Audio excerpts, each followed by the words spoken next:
If I went back, I would tell myself to believe, because eventually things do turn out okay.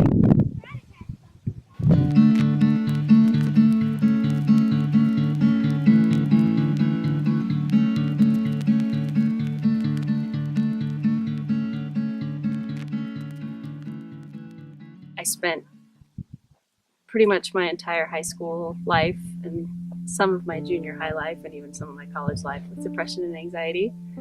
I knew I had depression, but I didn't really want to believe it at the same time. So you kind of go through the motions sometimes when you're diagnosed with at least I did. I went through the motions with my mental health diagnosis, consistently hoping that it wasn't true, but always knowing that it was.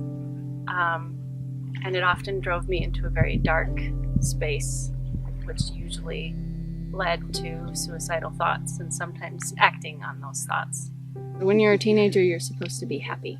Like, you're supposed to be, life is supposed to be carefree. It's not supposed to be heavy. It's not supposed to be dark. You're not supposed to think that your life sucks when you're a teenager. For me, it didn't make sense because I was always happy and I had a really good life, so I didn't feel like I had a reason to be sad.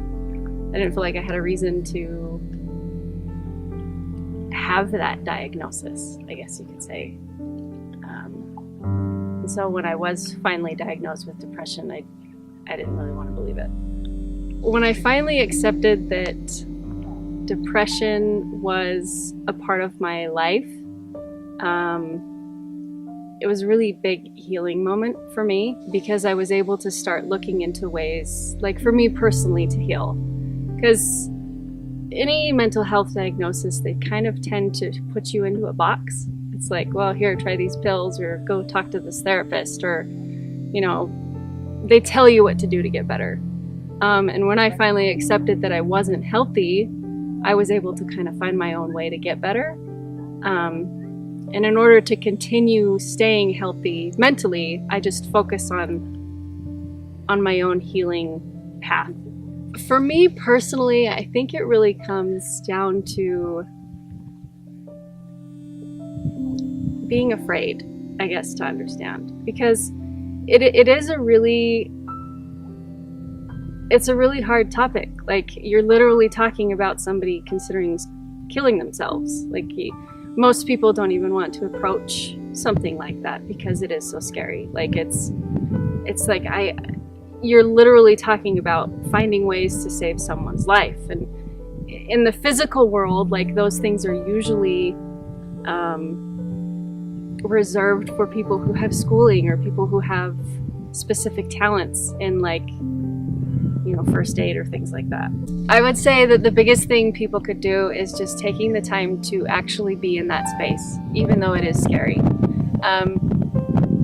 If you don't have a mental illness or you've never been suicidal, just literally sitting with someone who is there is sometimes enough. Like, just literally having another body next to you speaks mountains as far as compassion goes. And you don't even have to say anything. Like, I think that that's what people are so afraid of most of the time. It's like, I don't know what to say, I don't know what to say, I don't know what to do. And sometimes it's about not saying anything. It's literally just about being there and helping them recognize that they aren't alone, like, that you are literally sitting right next to them and you want to help.